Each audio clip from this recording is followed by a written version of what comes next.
Olá, pessoal. O nosso assunto hoje é Revolução Russa, a Revolução Socialista de 1917.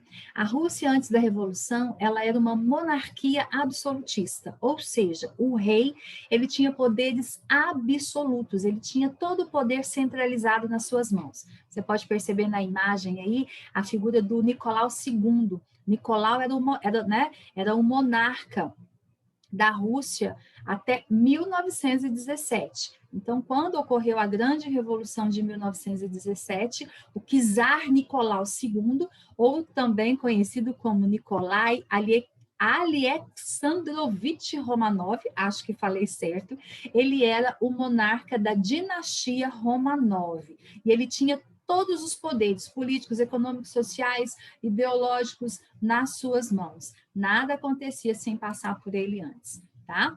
A Rússia de 1917, antes, né, vamos dizer, antes de 1917, era composta por essa família aqui, né? Porque depois de 1917, com a Revolução, a família vai ser assassinada pelos rebeldes. Nicolau II, aqui ao centro, aí nós temos, né, a sua filha Olga, a sua filha da esquerda para a direita, Olga, Maria, Nicolau, Alexandra, sua esposa, Anastácia, Alexei, que foi curado, né, por um mestre místico chamado Rasputin, e aqui nós temos Tatiana.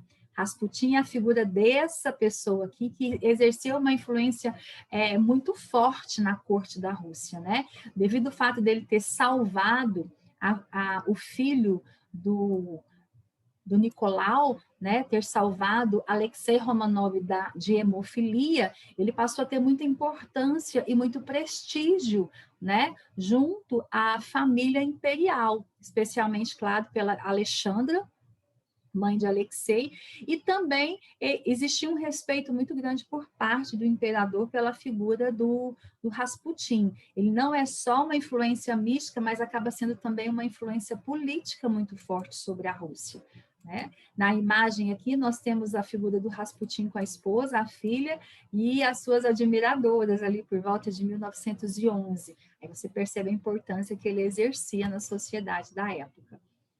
A Rússia, antes da Revolução, a Revolução de 1917, ela tinha suas contradições, né? Ela tinha suas diferenças. De um lado, eu tenho uma minoria da população que vivia muito bem, obrigada, e de um outro lado, eu tinha uma maioria da população que vivia em precárias condições de vida e em precárias condições de trabalho. Então, de um lado, eu tenho aqui, você pode perceber, à sua esquerda, né? Uma imagem de luxo, de comida, de bebida, de bem-estar. Isso era dado, né? Era um privilégio de uma minoria política, uma minoria nobre, e aqui eu tenho na sua imagem do lado direito a condição que vivia a população, a grande maioria da sociedade na Rússia. Antes da Revolução, a Rússia passou, sim, por um processo de industrialização. A industrialização era uma industrialização estrangeira, tá? Eram indústrias estrangeiras, essas indústrias que se fixaram na Rússia, né, e abriram as portas, elas garantiram trabalho, sim, para os operários, só que esses trabalhadores, eles sofriam, né, com baixos salários e longas jornadas de trabalho. Trabalhava muito, ganhava muito pouco. 80% da população vivia no campo. Então, olha só, antes da Revolução, analisando as características de como estava a Rússia, e a gente já começa a perceber que não estava muito legal, 80% desses trabalhadores que viviam no campo eram camponeses e eles viviam em extrema, gente, condição de miséria e de pobreza. Então, era praticamente aí, né, uma exploração dessa mão de obra numa monarquia absolutista. Então, eu tenho século XX, 1917, eu tenho uma monarquia absolutista e eu tenho características econômicas extremamente feudais, porque acaba que é um regime de servidão no campo, né? A Rússia, antes da Revolução, por causa dos baixos salários, da alta jornada de trabalho, das péssimas condições dos camponeses, né? A Rússia começa a ser influenciada, então, pelas ideias socialistas de Marx e Engels. Marx e Engels, eles trouxeram a ideia do socialismo, da revolução do proletariado, da ditadura do proletariado, a ideia de que os trabalhadores precisavam se unir e tomar o poder, e essas ideias passam, então, a influenciar o povo na Rússia contra o absolutismo monárquico de Nicolau II. No dia 22 de janeiro de 1905, olha aí, ó, mais um episódio triste na Rússia, o episódio chamado Domingo Sangrento. O Domingo Sangrento foi um massacre aos manifestantes que, cantando hinos religiosos e o hino nacional, o hino imperial da Rússia, que dizia Deus salve o czar, eles provocaram tanto medo no czar que ele enviou as tropas cossacas para que acabasse com a manifestação. Resultado desse massacre a manifestantes que estavam desarmados, numa manifestação pacífica, 92 mortos e várias centenas de feridos. Percebe-se, então, o clima que existia na Rússia entre o povo e entre o czar. Aí tem algumas imagens, né? A manifestação se deu na praça do Palácio de São Petersburgo, tá? Além de todos esses problemas, a Rússia passava por greves, enfrentava motins de soldados, enfrentava levantes dos militares. Olha só, até os soldados, os militares estavam contra esse absolutismo.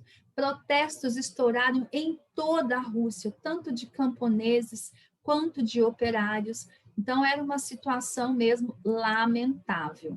A Rússia, antes da Revolução, ela teve a formação de um conselho de representantes de operários, camponeses e soldados. Então, é muito importante a figura dos sovietes. Os sovietes, ele reunia ali operários, camponeses, soldados, que se uniram contra esse absolutismo do czar. Então, eram os conselhos de representantes dos operários, camponeses e soldados. É claro que não daria para pôr todo mundo aí dentro desse conselho, mas haviam representantes desses grupos que estavam ali nos sovietes, né, que representavam esses sovietes e que tinham a função de defender essa causa operária, camponesa, tinha a função de buscar melhores condições de vida para essa população.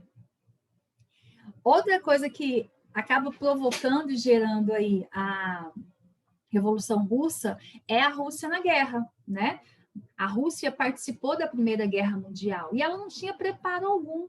Vale lembrar que em 1917 a Rússia sai da Primeira Guerra Mundial, naquele ano de mudanças, né? Que a gente vê lá, a Rússia sai e entra os Estados Unidos. E a Rússia saiu por quê? Por causa dessa crise. A Rússia ela enviou soldados despreparados, com poucos recursos, o armamento precário, soldados sem treinamento. A Rússia passou a ter uma economia de guerra. Já vivia numa extrema miséria no campo, numa exploração do operário na cidade. Todo o processo, toda a economia passa a ser agora para investir nessa guerra. Ela não tinha preparo econômico, ela não tinha preparo dos soldados, ela não tinha armamento, ela não tinha recursos e envia, então, esses soldados para a guerra.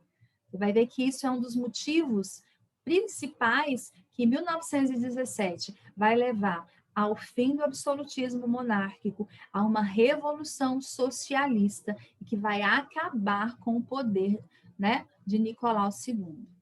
Você tem algumas imagens aí dele da guerra. Deixa eu ver se eu não passei nenhuma, né? Não. Aí nós temos aqui imagens desses soldados totalmente despreparados, sem recursos, sem armamentos, indo para a guerra. Aqui a gente vê cena deles nas trincheiras, né? A Rússia, antes da Revolução, ela vai ter a formação de dois grupos políticos muito importantes, tá?